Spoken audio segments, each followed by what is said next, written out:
که زه درته ووایم چې تقریبا هر ماشین لرنینګ ماډل یا ډیپ لرنینګ ماډل او حتی ډیری ارټیفیشل انټیلیجنس پروژې د یو کوچنی پایتون لایبرري پر بنسټ ولاړې دي، باور به وکړئ. که ته سکیټلرن کاروي یا ټنسر فلو کاروي او یا پایټارچ کاروي کنه یا اوپن سی وی کاروي، نو د دې ټولو تر شا یو ډیر مهم بنسټ شته دی چې هغې ته نمپای ویل کیږي. نو که نمپای په سمه توګه زده نه کړي، د ماشین لرنینګ په راتلونکو درسونو کې به له ستونزو سره مخ شي.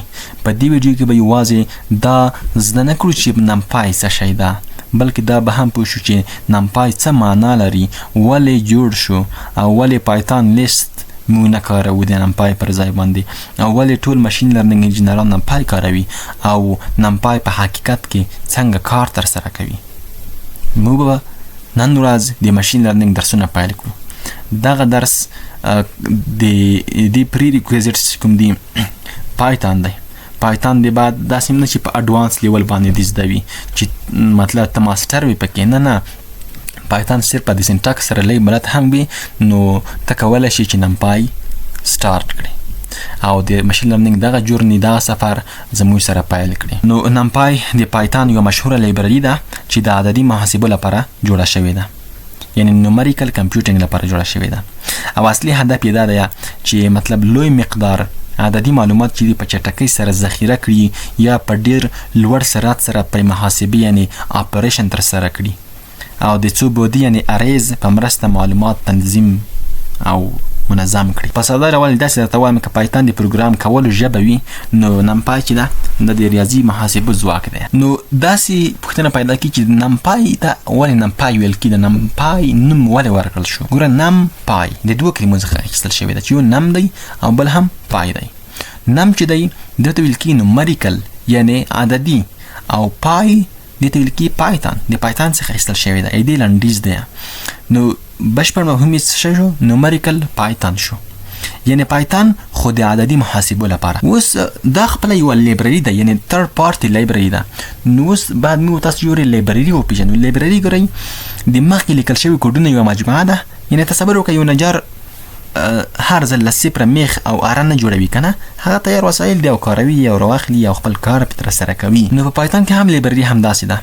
نور خلک کوډونه لیکي، یعنی تر مخکې کوډونه لیکلي وي، ته یې بیا یوازې کاروي او خپل هدف چې کوم دی هغه پې ترسره کوي. نو نمپای هم یوه لایبرري ده. ولې جوړ شولو؟ دغه یوه بله پوښتنه ده. نمپای ولې جوړه شوه؟ دغه لایبرري ولې رامنځته شوه؟ ځکه موږ خو لیست لرو. په لیست هم د نومریکل کمپیوټینګ لپاره شته دی چې ډیټا سټور کولی شي، مطلب ډېر ډیټا رامنځته کولی شي، ضربولی شي، تقسیمولی شي، هر څه پکې کولی شي. خو دا یعنې تاسو دلته فکر وکړئ د نمبرز مساوي کېږي 10 دا یو لیست ده. خو که دا لیست 10 عناصر ولري ستونزه بیا نشته ده، خو که 10 میلیون عناصر ولري نو پایتون ډېر ورو کېږي او هیڅ کار نشي ترسره کولی، ځکه چې لیست هر عنصر یو جلا آبجیکټ ساتي په میموري کې. هر عنصر یو جلا آبجیکټ ده، یعنی مطلب 10 یو جلا آبجیکټ دی، 20 یو جلا آبجیکټ دی او 30 یو جلا آبجیکټ دی. دغه ده چې پایتون لیست ډیره سلو ده او حافظه هم ډیره مصرفوي. نو نمپای د دې ستونزې د حل کولو لپاره جوړ شو.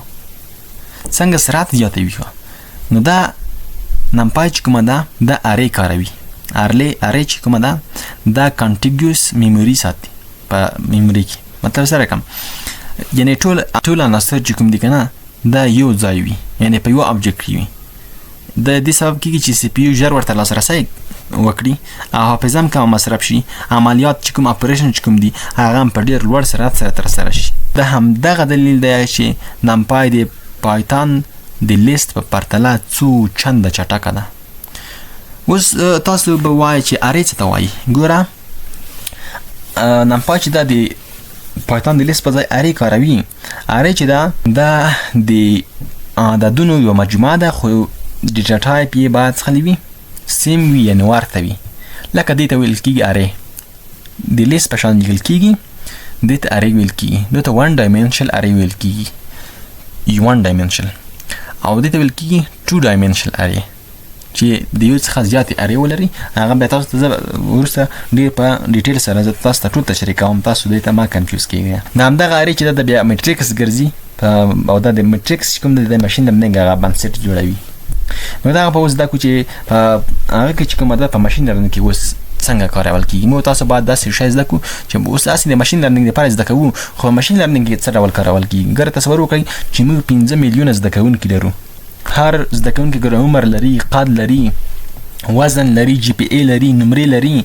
دا ټول معلومات باید ریاضي پرې وشي. مطلب مو باید تاسو اپریشن په تر کړو، مو تاسو باید په دې کې سټاتستیک وکاروو، په دې باندې مطلب څه شی امپلیمنٹ کو، مطلب پروبابیلیټي یعنی کوم احتمالات دي او همداسې نور د ریاضي عملیات تر سره کو چې لکه کلکولاس او همداسې لینیر الجبرا دا اپریشن تر سره کو. نو دا څنګه تر سره کیږي؟ د نمپای په تر سره تر سره کیږي. که پاتن لیست تل وکړو نو دا بیا کیسه څه ډول کیږي؟ دا بیا ورکیږي او حافظه هم ډیره مصرفوي. خو نمپای دا ټول په ثانیو کې تر سره کولای شي. ګورئ مو تاسو سیکټلرن لرو، ټینسرفلو، پای ټارچ، اوپن سی وی، پاندا، سای پای. نو دغه ټول د همدغه بیس باندې کار سره کوي. نو نمپای چې کومه ده دغه ټول ته ضرور ده. کله چې ته سیکټلرن زده کوي او هلته ورسې په هغې باندې کار سره کوي نو ته باید نمپای ټایټ وي او هلته بیا ته کار سره کولی شي. نو د نمپای په تر سره اوس کوم کارونه تر سره کولی شو؟ دغه بله پوښتنه پیدا کیږي. د نمپای په واسطه باندې ارې جوړولی شو، میټریکس جوړولی شو، سټاتستکس هغه هم پکې شته دي. هغه ځان ته مطلب فنکشنز ورته ځانګړي شوي او جوړې شوي دي چې د مین دپاره، د میډین دپاره، د ویریانس دپاره، د سټنډرډ ډیویشن دپاره او همداسې د ټولو دپاره یې مطلب فنکشن جوړې کړي. په اسانۍ سره موږ استفاده کولی شو. لینیر الجبر پکې کارولی شو، رینډم نمبرز او ډیټا انالیسیس او بل ایمیج پروسیسینګ درته وښیم.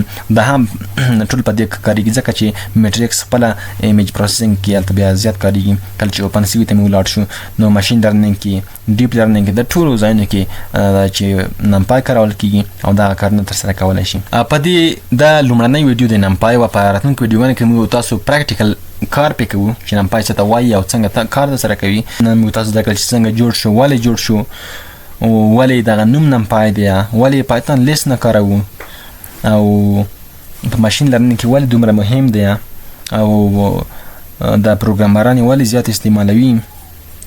په راتلونکي ویډیو کې به دا ووایي چې نمپای څنګه نصب کړو او څنګه امپورټ کړو او څنګه لومړنۍ ارې جوړه کړو. نو هیله ده ملګرو چې دغه ویډیو مو خوښه شوې وي. تاسو هر کورس چې وګورئ، که په انګلیسي وي که په هره ژبه وي، تاسو ته په ډېر ډیټیل سره دغه موضوع نه ده تدریس کړې. زه غواړم چې تاسو داسې یو قوي پروګرامر وروزم چې په راتلونکي هر ځای کې تاسو یو شی میخانیکي نه وي زده کړي، یو شی متحلیلي زده کړي وي، د یو شي هر اړخ مو زده کړی وي چې دغه شی په کوم ځای کې زه کارولی شم او ولې کاروم. نو ملګرو هیله دا ویډیو مو خوښه شوي. که ویډیو مو خوښه شوي همدا لومړی ویډیو ده، در سره شیر یې کړئ، په هر ځای کې شیر کړئ، ملګرو سره شیر کړئ او خبر ورکړئ چې د ماشین لرنینګ درسونه پیل شول. مننه، خدای په امان.